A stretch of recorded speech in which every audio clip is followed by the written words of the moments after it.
Allez, bonjour à tous, jeudi 12 décembre, j'espère que vous allez bien et on est parti pour un nouveau point sur le marché des cryptos avec ce matin Bitcoin à 100 870 $, Ethereum 3 920 $ et globalement pas mal d'altcoins qui sont en train de remonter et qui sont en train de faire des super performances depuis le petit dump qu'on a eu il y a 2-3 jours. Et c'est notamment le cas de Sui que je vous ai repartagé encore ce matin sur Twitter et qui est en train de nous faire un nouvel ATH, donc au-dessus des 4,80 $, quasiment 5 $ maintenant. Et comme je vous l'ai partagé, ça me rappelle tous ceux qui me disaient que Sui à 500 millions de dollars c'était déjà trop valorisé, que ça donnerait rien à cause des tokenomics. Et là ce matin sur Sui, on est à 14 milliards de valo, et en termes de perf, on est sur un x8 en 4 mois. Allez, avant de commencer cette vidéo les amis, je vous invite à cliquer sur le lien Linktree en description, dans lequel vous allez retrouver tous mes réseaux, avec notamment ma chaîne YouTube Crypto, où j'espère bien sûr que vous êtes déjà abonné, mais aussi mon nouveau compte Twitter que je vous invite à suivre, puisque je partage dessus tous les jours des charts et des analyses techniques qui viennent compléter les vidéos.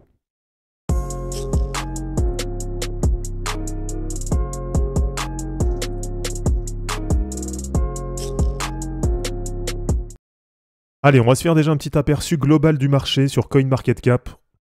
D'ailleurs, je sais pas ce que vous en pensez, mais je trouve que sur 2024, CoinMarketCap, ils ont vraiment mis le paquet. Donc autant sur 2023, tout ça, je me disais, ouais, CoinMarketCap, vite fait. Ouais, que c'était un peu même en dessous à un moment d'un CoinGecko, et même pendant longtemps après, j'ai utilisé LiveCoinWatch, souvenez-vous. Et là, vraiment, je trouve que sur 2024, CoinMarketCap, ils envoient vraiment du lourd. Et ils ont mis en place plein de choses. Tiens, d'ailleurs, on va regarder ça rapidement ce matin. Donc allez, déjà du côté des aperçus du marché crypto, donc Bitcoin 101 000 $ ce matin, Ethereum 3 920 $, et qui nous fait un plus 6,4%. Donc on voit bien là qu'on a une légère surperformance par rapport à Bitcoin, en tout cas sur les dernières 24 heures. BNB 720 $, plus 5%, donc pareil, hein, une perf qui est meilleure que Bitcoin.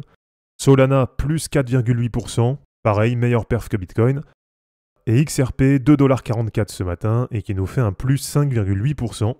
Donc on voit bien que là, on a Bitcoin qui est autour des plus 3% sur les dernières 24 heures. Et on a ensuite les 4 altcoins les plus grosses qui font des performances meilleures que Bitcoin.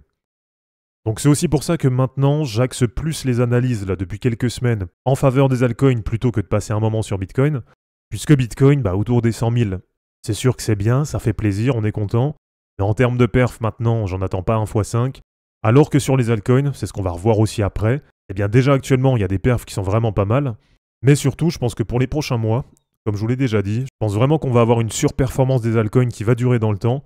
Et donc forcément, pour les prochains mois, je vais plus axer les analyses sur les altcoins.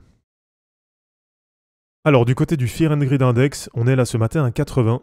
Donc on commence quand même à rentrer dans la zone d'extrême cupidité, même si on n'est pas encore autour des 90-95. Mais voilà, on sent bien quand même qu'il y a pas mal d'euphorie qui revient sur le marché des cryptos. Alors du côté de l'indice de la altcoin season, donc là c'est l'indice sur les 90 derniers jours, on est pour l'instant à 68 sur 100. Donc on approche la validation d'une alt season. Et je vous rappelle que pour qu'on soit en alt season, il faut qu'on ait au moins 75% des altcoins du top 100 qui viennent à surperformer Bitcoin sur les 90 derniers jours.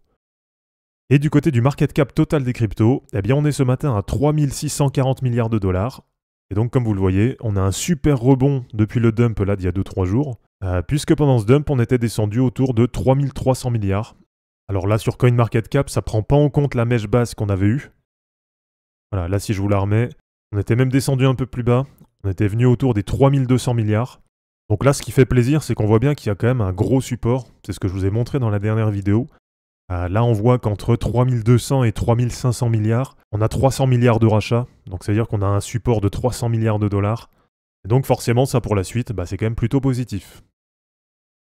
Et ce que je voulais vous montrer, là, ce qui est intéressant, alors peut-être que j'en ferai une vidéo dédiée, puisque là, je vais juste vous le montrer assez rapidement. Donc là, ce qui est intéressant, c'est que CoinMarketCap a sorti le CMC100. Et c'est en fait un indice qui est basé sur les perfs des 100 plus grosses cryptos. Donc en gros, on n'est pas loin d'avoir 60% de Bitcoin dans l'indice, 14% d'Ethereum, 4% d'XRP, 3% de Solana, 3% de BNB, etc., etc. Et du coup, ce qui est intéressant, c'est qu'avec ça, ça va permettre de suivre l'évolution des perfs sur les altcoins du top 100. Éventuellement, j'en ferai une vidéo dédiée, comme ça on regardera un petit peu comment il a été construit. Et puis aussi, alors ça, je sais pas si c'est possible, mais en tout cas, si j'y arrive, je l'ajouterai sur TradingView. Et comme ça, dessus, on pourra définir des objectifs et faire des analyses techniques. Allez, du côté des performances, donc déjà sur la Total 1, donc ça nous a remis à peu près 300 milliards de dollars dans la machine. Alors sur la Total 2, c'est un petit peu pareil. Là, on est très proche d'un point haut sur l'année 2024. Et ce qui est intéressant, c'est qu'on est en train d'approcher les points hauts historiques. Et alors là, ce qui est intéressant, c'est qu'on va bientôt rentrer en phase de price discovery sur l'ensemble du marché des altcoins. Et en gros, on y est déjà quasiment, puisque là, finalement, on voit que sur la période de 2021, il nous reste juste des légères mèches à passer. Allez, sur la Total 3, total market cap de l'ensemble des altcoins auxquels on enlève Bitcoin et Ethereum. Là, c'est un peu comme sur la Total 2, mais avec légèrement d'avance.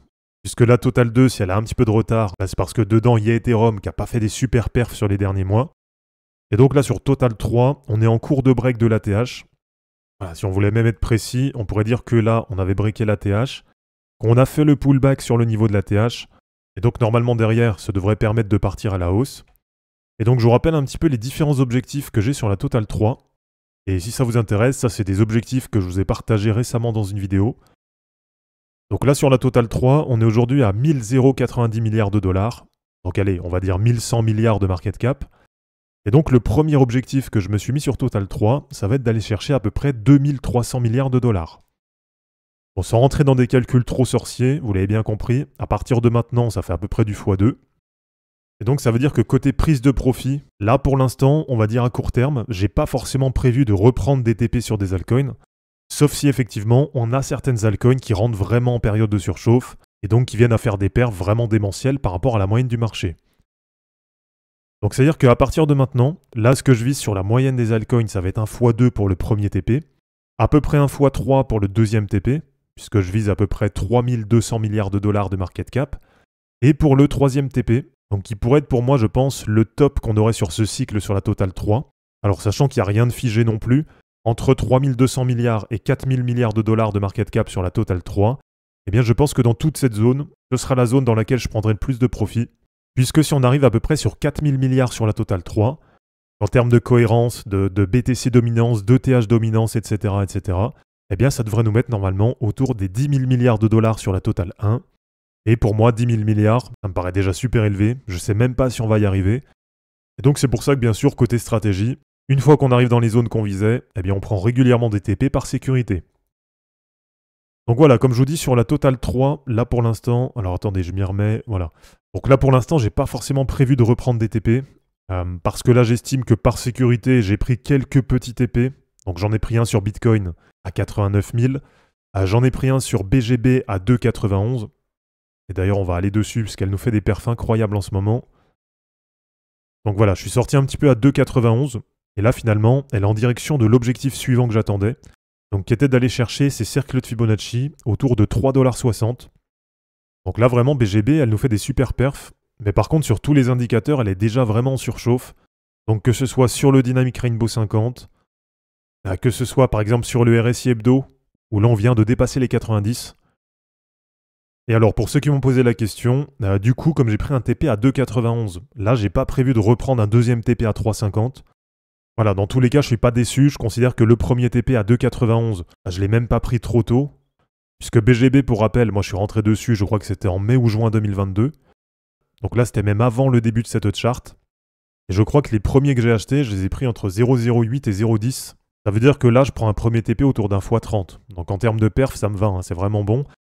Et donc pour la suite, si je vous redonne quelques niveaux qui sont intéressants sur BGB, là déjà sur les cercles de Fibo, alors j'ai pas retracé les suivants, j'ai pas défini d'autres objectifs plus loin, mais là pour l'instant il me restait un dernier objectif, qui va être ce dernier cercle de Fibo, donc ça c'est un 4,618 de Fibo, autour de 6 $.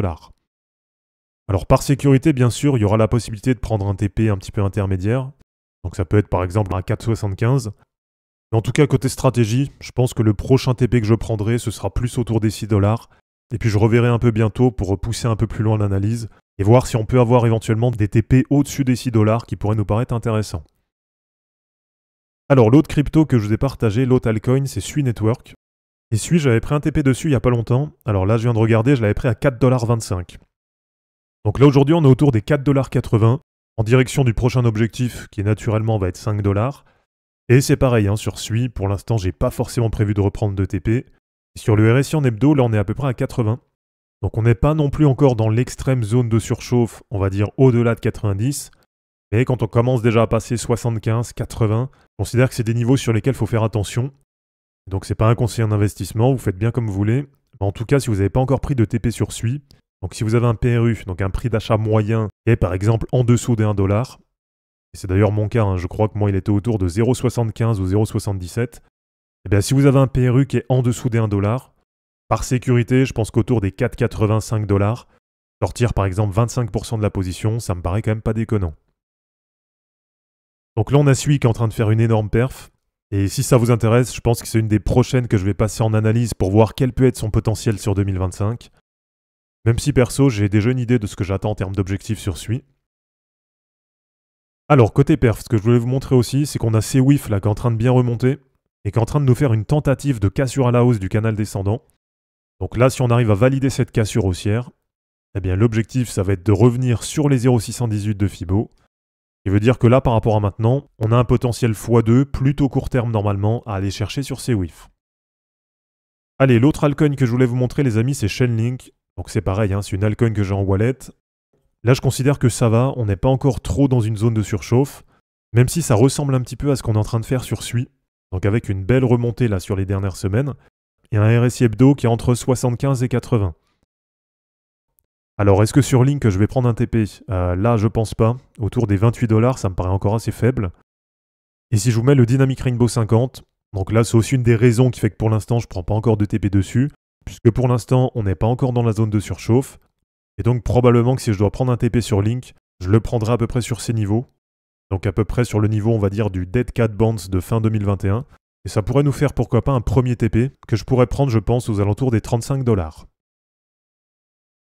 Allez, une autre que je voulais vous montrer, qui est en train de faire des belles perfs aussi, donc là c'est du côté de AAV.